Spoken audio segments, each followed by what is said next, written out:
신약성경 로마서 12장 2절을 봉독합니다. 하나님의 말씀을 경청하십시오. 여러분은 이 시대의 풍조를 본받지 말고 마음을 새롭게 함으로 변화를 받아서 하나님의 선하시고 기뻐하시고 완전하신 뜻이 무엇인지를 분별하도록 하십시오. 아멘. 하나님께서 이 말씀을 통하여 우리에게 은혜 주시기를 원합니다. 새해 2015년은 우리 모든 교우들이 각자 그리고 함께 나의 변화를 모색하는 해입니다.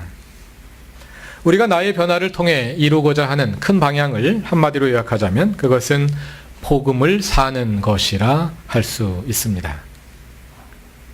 그동안의 설교를 통해 말씀드린 바와 같이 복음이란 하나님의 나라가 온다는 소식, 예수께서 십자가와 부활을 통해 우리의 주님이 되신다는 소식입니다. 그리고 복음을 믿는 것은 곧 하나님의 나라, 예수의 주 되심을 우리 삶에 받아들이는 것입니다. 그 결과 우리는 하나님의 백성이 되고 하나님은 우리의 주님이 되십니다. 그것이 구원입니다. 그러니까 성경이 말하는 복음과 믿음과 구원의 핵심은 하나님의 나라입니다. 복음이란 하나님의 나라가 온다는 소식이고 그 하나님의 나라를 받아들이는 것이 믿음이고 그 결과로 우리 삶에 하나님의 나라가 이루어진 것이 구원이기 때문입니다. 이것을 예수의 주 되심이라는 용어로 다시 서술해 보자면 복음은 예수님이 우리의 주님이 되신다는 소식이고 그 복음을 받아들이는 것이 믿음이고 그 결과로 예수께서 우리의 주님이 되신 것이 곧 구원입니다. 이처럼 복음과 믿음과 구원의 핵심이 예수님의 주 되심이기 때문에 이 모든 과정은 다 예수께서 친히 주도하십니다. 내가 하는 것이 아니라 주님께서 하십니다. 우리가 할 일은 단지 예수께서 그리하시도록 우리를 내어드리는 것뿐입니다. 그 내어드림이 바로 우리의 믿음입니다. 그런데 내어드린다는 것은 단지 입술로만, 단지 마음으로만 그리하는 것이 아닙니다. 우리의 온 존재를, 우리의 삶 전체를 주 예수께 내어드리는 것이지요. 그래서 복음을 믿는 것은 곧 복음을 사는 것입니다. 우리 교회가 금년에 목표하는 나의 변화란 바로 우리가 그 내어드림을 통해 복음을 사는 것입니다. 우리 모든 교우들이 그 내어드림을 통해 우리 안에 여전히 남아있는 죄의 지배의 영향력으로부터 점점 더 벗어나고 점점 더 성령에 이끌리는 존재로 변화해 갈 수 있기를 바랍니다. 오늘은 이 내어드림에 관해 하나님의 뜻과 나의 뜻의 관계라는 견지에서 좀 더 생각해 보고자 합니다. 지난 주일에는 로마서 12장 1절과 2절을 중심으로 나의 변화가 추구하는 방향이 무엇인지 함께 살펴보았는데요. 그것은 우리가 이 세대, 즉 파라오의 질서를 따르지 않고 마음을 새롭게 하여 하나님의 선하시고 기뻐하시고 완전하신 뜻을 따라 사는 것입니다. 그럼 우리가 이렇게 하나님의 뜻을 따라 살아갈 때 나의 뜻은 어떻게 되는 걸까요? 하나님의 뜻을 이루기 위해 나의 뜻을 꺾으며 살아가는 것이 예수의 주 되심을 이루는 삶일까요? 성경에는 그렇게 말하는 본문들이 있습니다. 예를 들어 로마서 6장에서 사도 바울은 우리가 죄에서 해방되어 의의 종이 되었다고 말합니다. 그리고 사도 바울은 스스로를 가리켜 나는 하나님의 종이라고 말합니다. 종과 노예는 같은 말이죠. 같은 헬라어 두울로스를 번역한 말인데요. 노예란 스스로 판단을 내리지 않는 존재입니다. 내가 무엇을 할 것인지 아니면 하지 않을 것인지 그 판단은 오직 주인이 내립니다. 노예는 그 주인의 판단에 따라 몸을 내줄 뿐입니다. 그래서 고대 그리스의 철학자들은 노예에게는 이성이 없다고 생각했습니다. 아리스토텔레스는 그의 책 정치학 제1권에서 노예란 본성적으로 자신이 아닌 다른 사람에게 속한 인간이고 전적으로 육체를 기반으로 살아가며 이성이 있다는 것은 알지만 이성을 가지지는 못한 존재라고 말했습니다. 물론 이러한 주장은 어디까지나 노예가 신분사회에서 차지하는 위치와 역할에 한해서 주인의 명령을 수행하는 그 역할에 한해서 이해해야 할 것입니다. 노예도 동일한 인간인데 이성이 없을 수는 없겠지요. 그럼 하나님이 우리의 주인이 되시면 우리도 이와 같은 노예의 위치에 서게 되는 걸까요? 하나님께 내어드린다는 것은 내가 나를 주장하지 않고 오직 하나님께 이끌려 살겠다는 결단을 의미합니다. 말하자면 이것은 나의 뜻이 나를 이끌지 않고 하나님의 뜻에 이끌리는 존재가 되는 것이고, 그것은 주인이신 하나님 앞에서 나 자신을 노예의 자리에 놓는 것입니다. 그러나 이것은 아리스토텔레스가 말하는 노예처럼 이성을 갖지 않은 존재가 되는 것을 의미하지 않습니다. 왜냐하면 하나님은 우리가 그분 앞에 이성이 없는 존재가 그런 노예가 되기를 원하지 않으시기 때문입니다.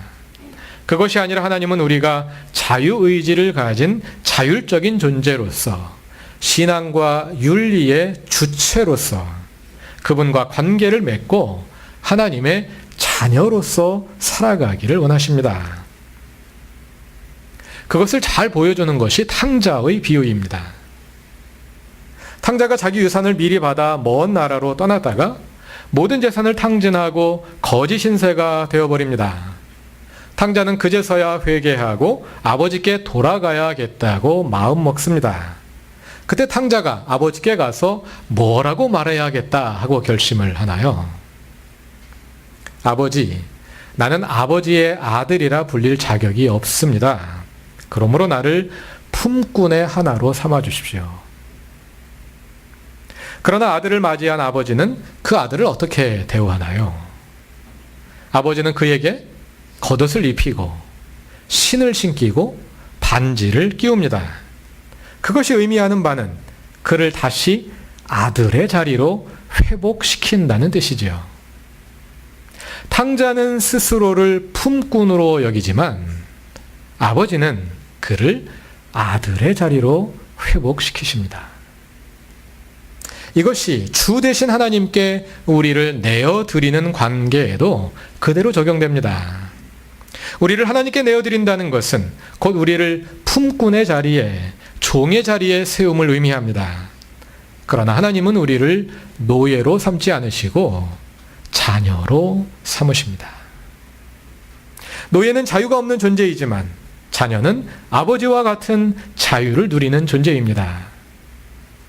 우리는 그 자유로운 존재로서 주 대신 하나님과 관계를 맺고 발전시켜 나가는 것입니다. 그러나 예수께서 오시기 전 율법 시대에 하나님을 주인으로 섬긴다는 것은 곧 노예와 같이 되는 것을 의미했습니다. 갈라디아서 3장 21절 이하에서 사도 바울은 율법을 몽학선생, 세번역의 용어를 따르자면 개인교사에 비유하면서 예수 그리스도께서 오시기까지 우리가 율법의 감시를 받으면서 율법에 갇혀 있었다고 말합니다. 율법의 지배를 당하고 있었다는 뜻이죠. 하나님의 주 되심을 율법주의적으로 실현하고자 한다면, 다시 말해서 나의 판단은 모두 유보하고 그저 하나님이 시키시는 대로 단순히 율법이 하라는 것은 하고 하지 말라는 것은 하지 않는 존재가 된다면 우리는 노예에 불과할 것입니다. 그래서 율법주의를 다른 말로 노예의 윤리, 노예 의지를 가진 자의 윤리라 할 수 있습니다. 그러나 복음은 율법으로부터의 해방입니다. 이어지는 갈라디아서 3장 24절에서 바울은 예수 그리스도께서 오신 후 우리가 이제는 더 이상 율법 아래 있지 않다고 말합니다. 또 로마서 8장 1절에서도 사도 바울은 다음과 같이 선언합니다. 그리스도 예수 안에 있는 사람들은 결코 정죄를 받지 않습니다. 그것은 그리스도 예수 안에 있는 생명의 성령의 법이 죄와 사망의 법에서 우리를 해방하여 주었기 때문입니다. 그 외에도 신약 성경은 많은 곳에서 우리가 더 이상 율법의 지배하에 있지 않음을 강조합니다. 이처럼 하나님의 주 되심은 곧 율법으로부터의 해방입니다. 그것은 단순히 주인만 바꾸어서 우리가 다시 노예 상태로 돌아가는 것을 의미하지 않습니다.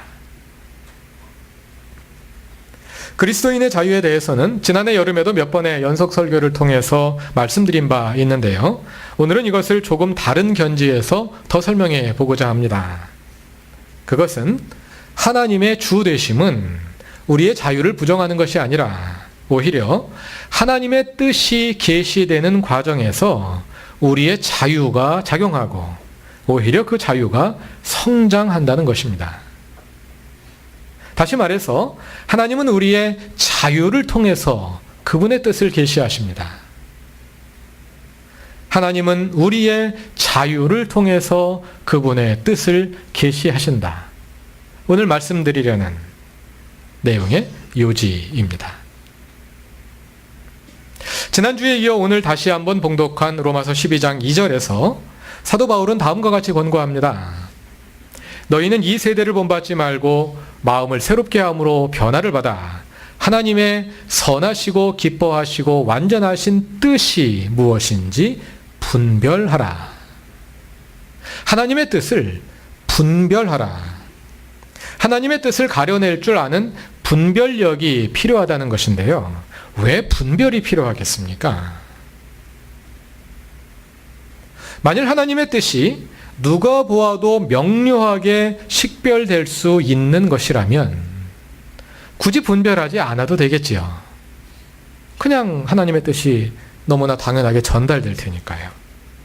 그러나 분별이 필요한 이유는 많은 뜻들 가운데서 무엇이 하나님의 뜻인지 그리 쉽게 드러나지 않기 때문에 그 가운데서 하나님의 뜻을 식별해낼 수 있는 분별력이 필요하다는 뜻이겠지요.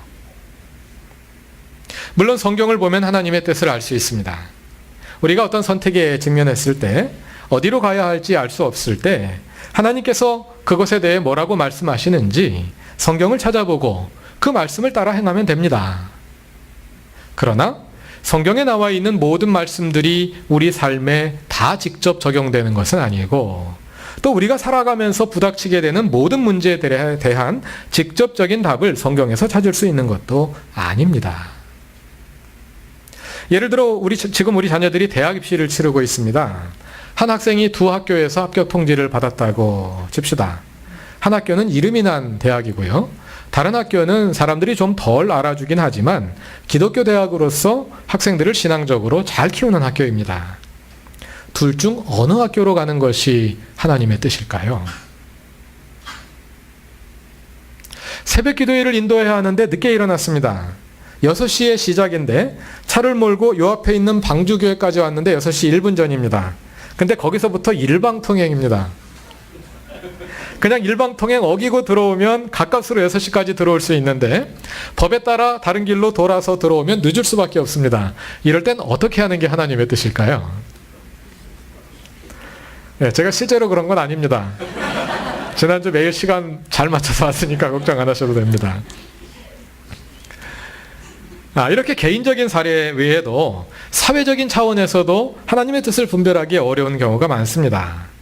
예를 들어서 성경은 살인하지 말라고 하는데 그럼 사형제도는 하나님의 뜻일까요? 아닐까요? 안락사는 하나님의 뜻일까요? 아닐까요? 신학자들 사이에 그런 문제를 놓고 계속된 논쟁이 있습니다.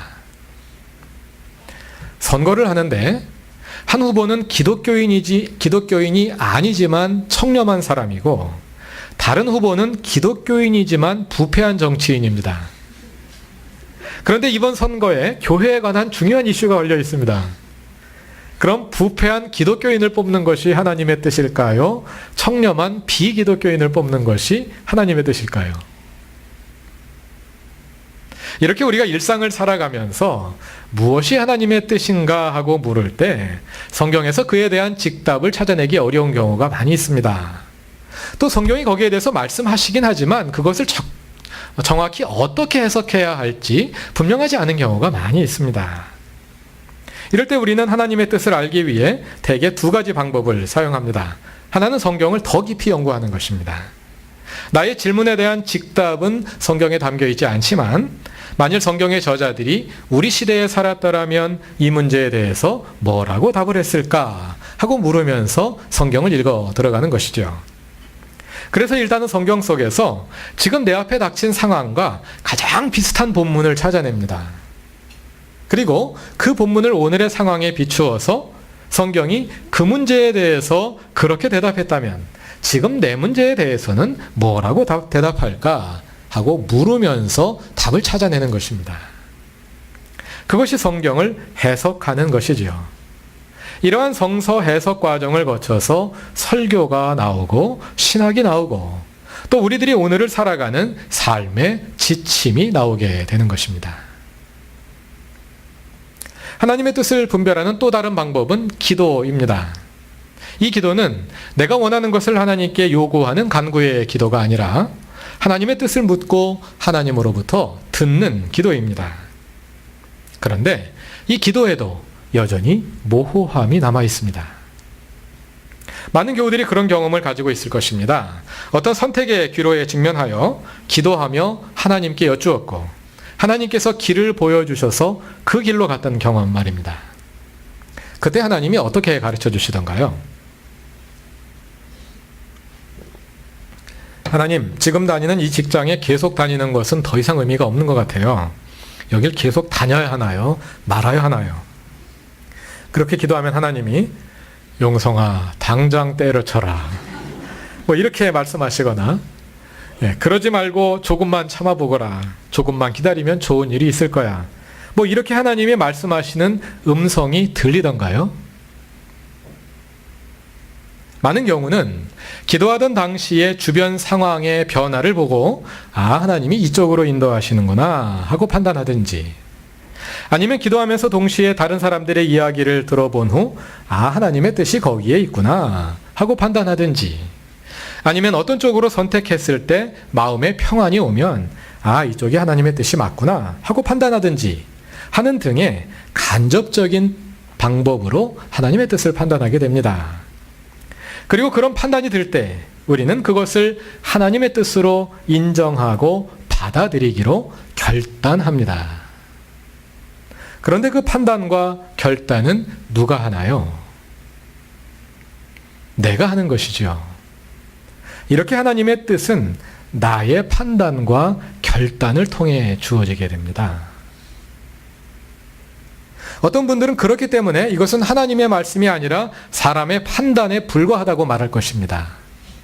반대로 어떤 분들은 그것을 나의 판단이라고 보는 것은 너무 인간적인 생각이다. 그것은 전적으로 하나님의 말씀이다 하고 말할 것입니다. 여러분은 어떻게 생각하십니까? 이것은 하나님의 말씀일까요? 나의 판단일까요? 저는 둘 다 맞다고 생각합니다. 하나님께서 우리의 판단을 통해서 말씀하시는 것입니다. 다시 말하자면 우리의 판단이 하나님의 계시의 통로가 되는 것입니다. 이처럼 우리는 성경을 통해 그리고 기도를 통해 하나님의 뜻을 분별하기 위해 애쓰는데 이 두 방법에 다 모호함이 있습니다.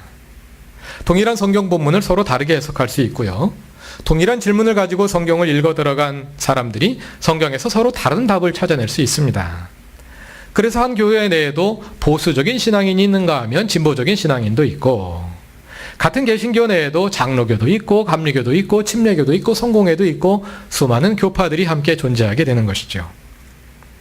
이렇게 동일한 성경 본문에 대해서 다양한 해석이 공존하고 또 기도를 통해 하나님의 뜻을 물을 때도 결국은 우리가 그것을 하나님의 뜻으로 인정하고 받아들이는 판단과 결단이 필요하기 때문에 우리에게 계시되는 하나님의 뜻은 개인적으로 보면 분명해 보일 수 있지만 전체를 함께 놓고 보면 늘 모호함 속에 주어지게 되는 것입니다. 그런데 이 모호함 속에 우리의 자유가 있습니다. 여기서 말하는 자유란 하나님의 뜻을 떠나 내 마음대로 하는 자유를 의미하지 않습니다. 또 내 마음대로 정해놓고 그것을 하나님의 뜻이라고 주장하는 자의적인 태도를 말하지도 않습니다. 그것이 아니라 우리의 자유란 하나님의 뜻이 무엇인지 진지하고 겸손하게 모색해 나가는 가운데 모호함 가운데서 하나님의 뜻에 가장 가깝다고 판단되는 것들을 선택해 나가고 또 그것을 하나님의 뜻으로 받아들이기로 결단하는 그러한 자유를 말합니다.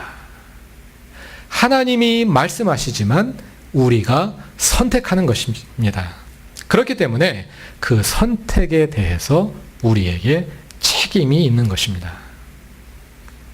나는 그냥 하나님이 가라 그래서 갔습니다. 근데 나한테 책임을 묻습니까? 이렇게 하나님에게 따지고 들 수 없다는 것입니다. 어느 목사님의 설교에서 들었는데요. 어거스틴이 이런 말을 했다고 합니다. 인생은 확신이 아니라 안갯길에서 장미꽃 향기를 맡으며 그 꽃을 찾는 방황이다. 인생은 확신이 아니라 안갯길에서 장미꽃 향기를 맡으며 그 작꽃을 찾는 방황이다.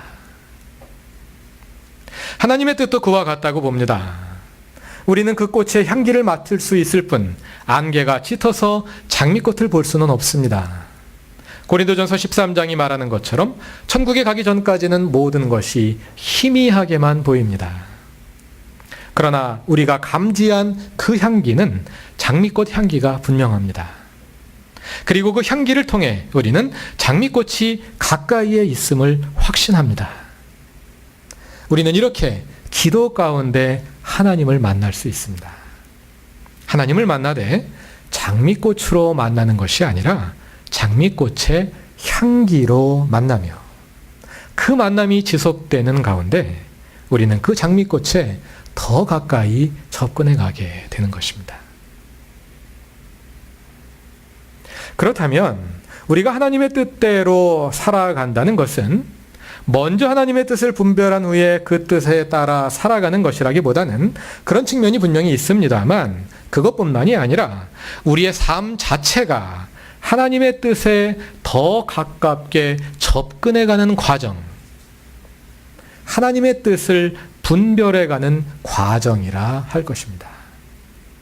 다시 말하자면 하나님의 뜻을 더 잘 분별할 수 있는 존재로 변화되어가는 과정이라 할 것입니다. 그 과정이 곧 기도입니다. 기도란 하나님을 움직이는 것이 아니라 하나님의 뜻에 따라 나를 움직이는 것인데요. 이렇게 하나님의 뜻을 더 잘 분별하는 존재로 변화되어 가는 것이 나의 변화, 우리 기도의 목표이며 또 기도의 과정이기도 합니다. 그러한 기도가 새해 우리 교우들의 삶에 계속되기를 바랍니다. 그런데 이러한 변화를 가로막는 장애물들이 있습니다. 죄책감이 우리를 가로막고 하나님에 대한 왜곡된 인식이 우리로 하여금 하나님께 감히 나아가지 못하도록 방해하고 물질과 명예와 권력과 쾌락을 향한 우리의 욕망, 즉 육체의 욕망이 우리를 파라오의 질서에서 벗어나지 못하도록 발목을 잡습니다. 또 두려움이 우리의 변화를 가로막습니다. 하나님의 더 큰 은혜의 바다가 우리 앞에 놓여 있는데 두려워서 그 깊은 바다로 노저어 나아가지 못하고 그저 물가에 발목만 적시며 머물러 있게 하는 것입니다. 사랑하는 그루터기 교회 교우 여러분, 계속되는 말씀의 묵상과 하나님의 뜻에 접근해가는 기도를 통해 그 장애물들을 극복하고 하나님이 예비하신 변화의 가능성을 향해 과감하게 한 걸음을 내딛는 이 새해가 되실 수 있기를 바랍니다. 이 한 해 하나님께서 예비하신 나의 변화의 은혜를 충만히 경험하는 구루터기 교회의 모든 교우들이 되시기를 바랍니다. 다 같이 기도드리겠습니다. 하나님, 얕은 물가에서 머뭇거리지 않고 하나님께서 이루실 변화를 바라보며 깊은 은혜의 바다로 노저 나아가기 원합니다. 두려움을 극복하게 하시고 현실에 안주하는 나태함과 변화하기 싫어하는 완고함을 깨고 주님이 창조하실 미래를 향해 나아가게 하옵소서. 주님이 주시는 자유를 누리며 하나님의 뜻과 나의 뜻이 일치되어 가는 기쁨과 성숙을 경험하게 하옵소서. 예수님의 이름으로 기도드립니다. 아멘.